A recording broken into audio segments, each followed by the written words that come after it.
একটা ফোয়ারা চলতেছে, মূলত এই ফোয়ারাটা কেন ব্যবহার করা হয় আর এর বিশেষত্ব কি এবং এর গুণাবলী কি, মূলত আমরা তা আজকে শুনবো আমার দাদুর কাছ থেকে। আসসালামু আলাইকুম দর্শক, welcome to HR daily blog, নতুন একটি এপিসোড আপনাদের সবাইকে স্বাগতম।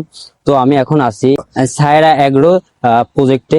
তো এইখানে দেখতে পারতেছেন এটা হচ্ছে একটা বড় প্রজেক্ট। আপনারা সবাই অবগত আছেন যে আমাদের বাগেরহাট জেলা চিংড়ি চাষের জন্য বিখ্যাত, এবং আমাদের বাগেরহাট জেলা থেকে যে চিংড়ি মাছটা আমরা পাই বা যেটা আমরা বাইরে রপ্তানি করি, এটা হচ্ছে যে বৈদেশিক মুদ্রা অর্জন করে। তো আপনারা দেখতে পাচ্ছেন এই ঘেরের ভিতরে একটা ফোয়ারা চলতেছে।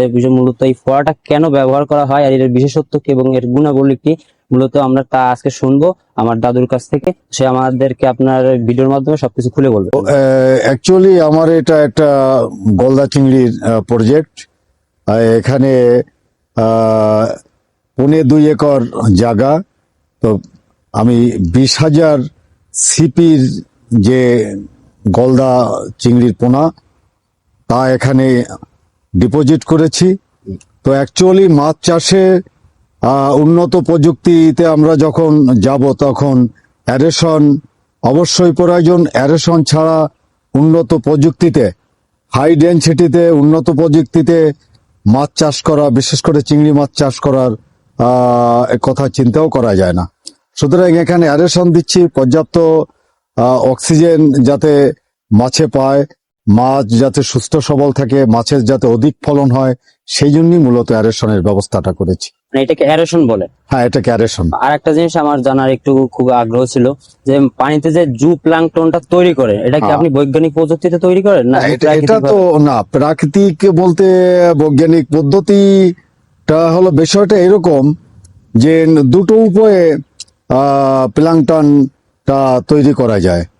তো প্লাঙ্কটন, প্রথমত প্লাঙ্কটনের আবার দুই ভাগ, একটা হলো জু প্লাঙ্কটন, একটা ফাইটো প্লাঙ্কটন। ফাইটো প্লাঙ্কটনটা হলো উদ্ভিদ জাতীয় প্লাঙ্কটন, আর জু প্লাঙ্কটনটা হলো প্রাণী জাতীয় প্লাঙ্কটন। মূলত মাছে খায় জু প্লাঙ্কটন, কিন্তু ওই জু প্লাঙ্কটনটা ফাইটো প্লাঙ্কটনটাকে জু প্লাঙ্কটনে খায়। তারপরে জু প্লাঙ্কটন পুকুরে ছড়ায় পড়ে সমৃদ্ধি লাভ করে, মাছ ওইটা খেয়ে নেয়। বিষয়টা হলো এটা প্লাঙ্কটন তৈরি করার বিভিন্ন উপায়ে মানুষ ব্যবহার করে। একটা হলো রাসায়নিক উপায়ে যেভাবে ব্যবহার করতে হয়, এখানে ফার্টিলাইজার, বিশেষ করে ইউরিয়া, টিএসপি, এই দুটো দিলে আপনার একরে 20 কেজি টিএসপি, 10 কেজি ইউরিয়া এ হারে দেওয়া যায়। মূলত এটা নির্ভর করে পানির কালারের উপরে যে আমরা কি হারে দিব। এটা হলো একটা পদ্ধতি, রাসায়নিক পদ্ধতি। আর অর্গানিক পদ্ধতি তে যেটা আমরা যেভাবে প্লাঙ্কটন তৈরি করি, সেটা হলো প্রতি পুকুরের জন্য, প্রতি শতাংশের জন্য 100 গ্রাম চিটাগুড়, 50 গ্রাম পালিশ কুড়া, তারপরে হলো 1 একরের, এইভাবে 1 একর কে সাপোর্ট দিতে যে পরিমাণ চিটাগুড় পালিশ কুড়া লাগবে, এখানে ওই ইটার ভিতরে চিটাগুড় এবং পালিশ কুড়ার ভিতরে 100 গ্রাম ইস্ট পাউডার 1 একরের জন্য দিয়া আমরা কয়েকদিন 24 ঘন্টা বা 72 ঘন্টা যদি রেখে দিই, ওই জিনিসটা যদি পুকুরে ছড়ায় দিই, তাহলে প্রাকৃতিক ভাবে চলে আসবে, মানে প্লাঙ্কটন চলে আসবে, প্লাঙ্কটন।